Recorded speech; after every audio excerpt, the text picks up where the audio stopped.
Baik, kita akan lanjut soal yang nomor 9. Ini diketahui suku banyak, kemudian akar-akarnya salah satu diketahui negatif 2, kemudian akar yang lain adalah B dan C. Yang ditanya 3A kuadrat tambah 3B kuadrat tambah 3C kuadrat. Nah, untuk soal yang nomor 9 tentunya pada jenis soal ini kita harus tentukan terlebih dahulu nilai daripada M. Ya, nilai M-nya kita cari dengan menggunakan tabel Horner. Ya. Nah, kalau dengan menggunakan tabel Horner berarti di sini adalah akar. Salah satu akarnya diketahui tadi negatif 2 yaitu A. Kemudian kita urutkan dari koefisien pangkat yang tertinggi 3, kemudian 0, pangkat 2-nya tidak ada berarti 0, kemudian negatif M, dan yang terakhir adalah negatif 4. Nah, kemudian ini akan kita jumlahkan. Di sini 0 jumlahkan jadi 3, kemudian negatif 6 dijumlahkan negatif 6, kemudian kita kalikan ini 12 dikurang M, kemudian yang berikut kita kali negatif 2 berarti 2M dikurang 24. Jadi kita jumlahkan lagi berarti 2M dikurang 28. Nah, karena akar yang kita masukkan, maka dari sini kesimpulannya sisanya sama dengan 0 ya. Sisa ini harus sama dengan 0, yaitu sisanya di sini 2M dikurang 28.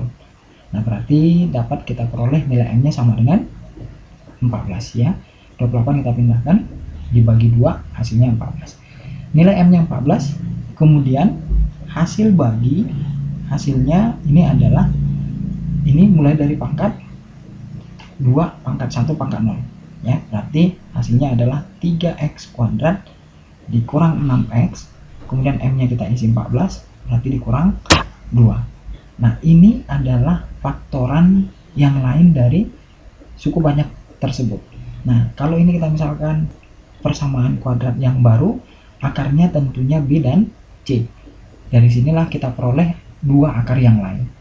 Nah, kemudian kalau kita faktorkan, ini tidak boleh kita faktorkan dengan cepat, berarti kita tentukan yang ditanya yaitu 3A kuadrat. 3-nya kita keluarkan, kemudian ditambah B kuadrat, kemudian ditambah C kuadrat.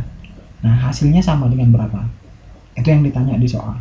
Nah, kalau kita perhatikan A-nya tadi sudah ditentukan nilainya negatif 2. Berarti yang kita cari dari persamaan kuadrat dari faktoran yang kita peroleh ini tadi, akar-akarnya B dan C, yang ditanya B kuadrat tambah C kuadrat, berarti ini harus kita sederhanakan terlebih dahulu, yaitu B kuadrat tambah C kuadrat adalah B tambah C kuadrat dikurang 2 kali BC. Nah, B dan C adalah akar-akar. B tambah C adalah negatif B per A pada persamaan kuadrat 3x kuadrat dikurang 6x dikurang 2. Ini bisa kita tentukan dari bentuk umumnya, ini A, ini B negatif 6, C-nya negatif 3, negatif 2 ya. Nah, sekarang kita masukkan berarti B tambah C, negatif B per A, negatif 6 per 3, berarti 2. Kemudian kita kuadratkan, dikurang 2 kali B kali C. Hasil kali akar-akar adalah C per A. Nah, berarti ini nilainya adalah dikurang 2 kali negatif 2 per 3. Berarti tambah 4 per 3. Ya. Nah, kemudian nilainya kita masukkan ke yang ditanya di soal tadi. Nilainya adalah 3 dikali A kuadrat negatif 2 kuadrat, kemudian ditambah B kuadrat tambah C kuadrat, nilainya yang ini yaitu langsung saja 2 kuadrat 4 ditambah 4 per 3. Nah, berarti hasilnya adalah 3 dikali 4 ditambah 4 ditambah 4 per 3, atau nilainya sama dengan 4 tambah 4 8 kali 3 24 ya. Nah, 8 kali 3 24 ditambah 4, berarti jawabnya adalah 28 ya. Nah, di soal ini pilihannya adalah yang E. Nah, ini untuk soal yang nomor 9. Kemudian kita lanjut soal yang nomor 10. Panjang sebuah kotak adalah 2 kali lebarnya. Berarti dari sini dapat kita tentukan P sama dengan 2 kali lebar. Kemudian dalamnya atau tingginya tingginya ini 2 desimeter lebihnya dari lebarnya.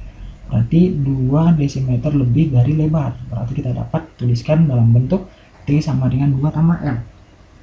Kemudian yang berikut yang diketahui adalah volumenya 192. Nah, tentukanlah luas permukaan. Ini satuannya desimeter, liter, ya, liter atau desimeter kubik, sama aja ya, desimeter kubik. Nah, yang ditanya tentukanlah luas permukaan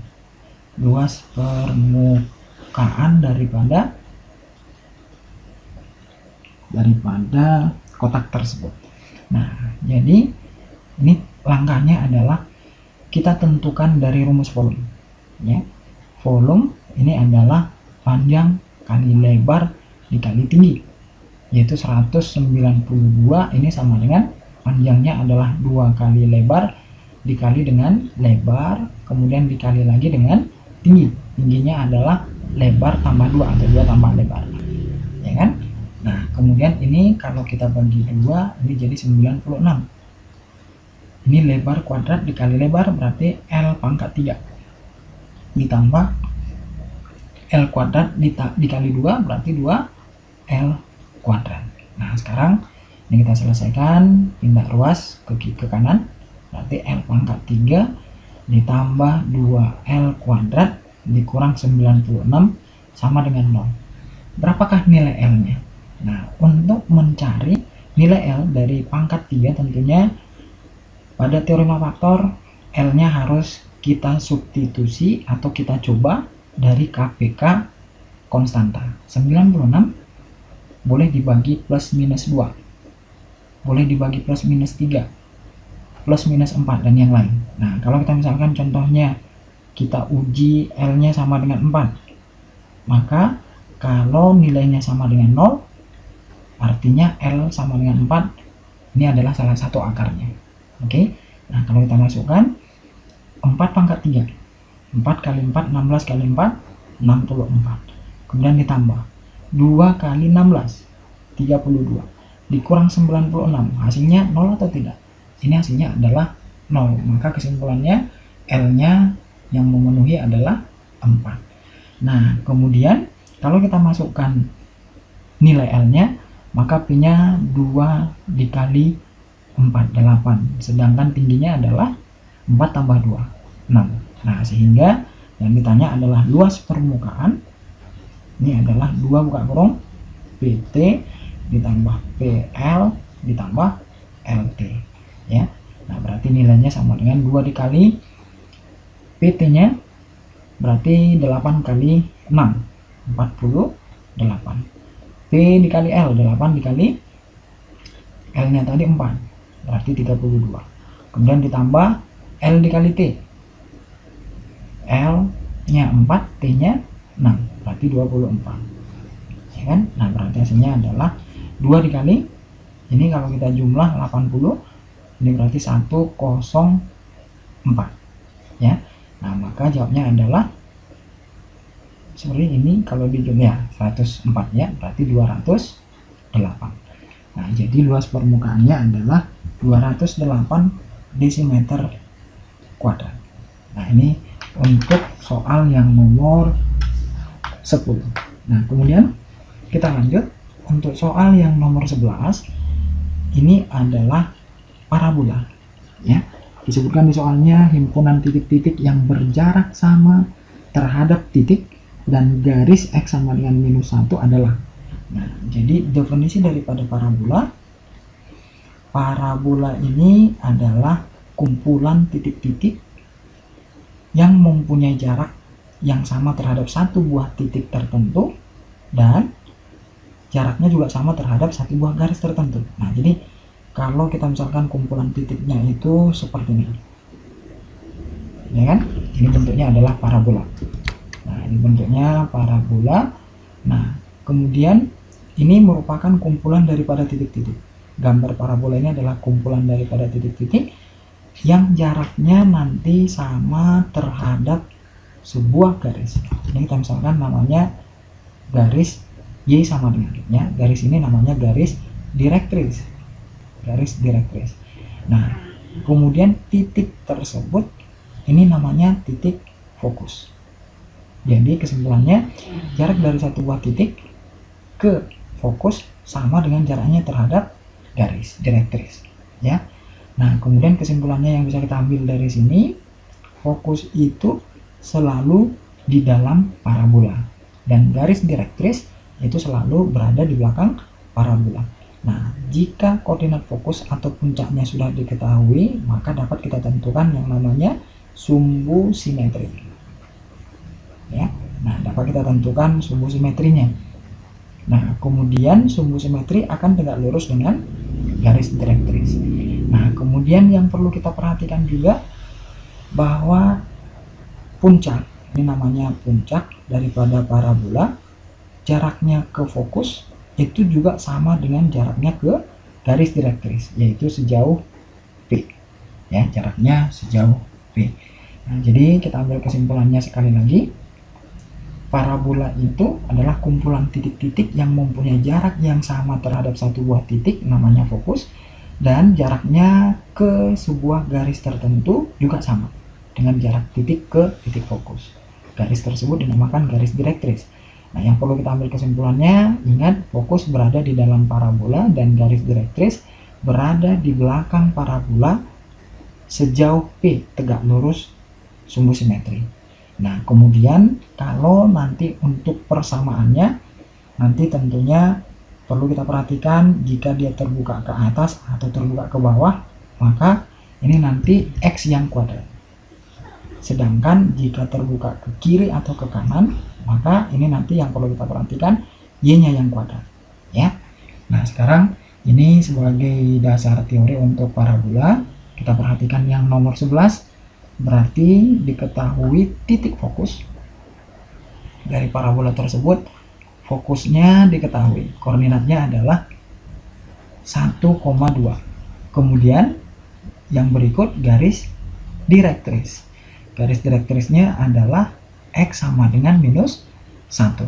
Nah, sekarang kalau ada sebuah titik, kita misalkan titiknya ini sembarang, posisinya ini adalah fokus, titik fokus, posisinya kita misalkan di sini 1,2. Nah, dari koordinat titik 1,2, maka kalau kita ambil sebuah garis yang vertikal dan horizontal melalui titik tersebut, ini namanya garis Y sama dengan. Jadi kalau garis yang mendatar itu adalah garis Y sama dengan. Nah, dia potong titiknya itu Y-nya sama dengan 2. Dan yang vertikal ini namanya garis X sama dengan 1. Ya, ini adalah garis X sama dengan 1. Nah, kemudian ada garis direktris. Garis direktris itu disebutkan X sama dengan minus 1. X sama dengan minus 1, kalau ini X sama dengan 1, berarti X sama dengan minus 1 posisinya di sebelah kiri. Ya, ini kita misalkan namanya X sama dengan minus 1. Nah, dari pengertian parabola tersebut, yang sudah kita definisikan tadi bahwa fokus harus di dalam parabola, kemudian garis direktrisnya ada di belakang. Maka kemungkinan daripada gambar parabolanya adalah bentuknya seperti ini. Ya, inilah parabolanya.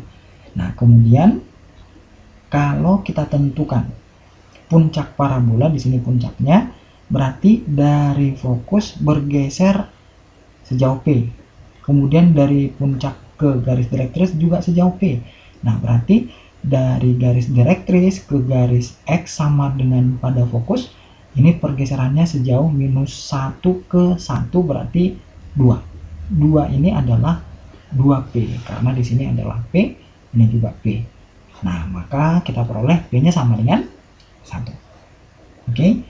Nah, kemudian kita dapat menentukan letak daripada puncak. Berarti koordinat daripada titik puncak ini sama dengan X-nya bergeser ke kiri dari fokus. Ya kan?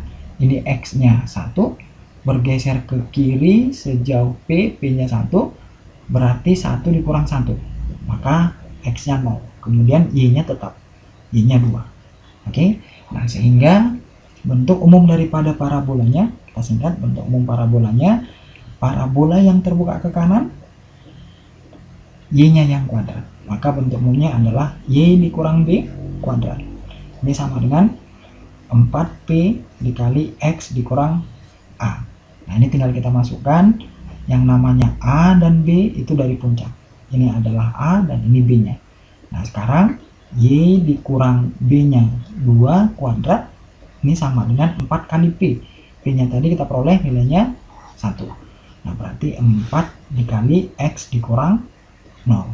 Nah, ini kalau kita kuadratkan lagi, binomial, kita kuadratkan hasilnya Y kuadrat dikurang 4Y ditambah 4 sama dengan 4X. Atau kalau kita geser, ini jadinya Y kuadrat dikurang 4Y dikurang 4X ditambah 4 sama dengan 0. Oke, ini bentuk umum daripada parabolanya. Kalau di pilihannya jawabannya adalah yang B, ya. Oke, kita lanjut lagi pada video yang berikutnya.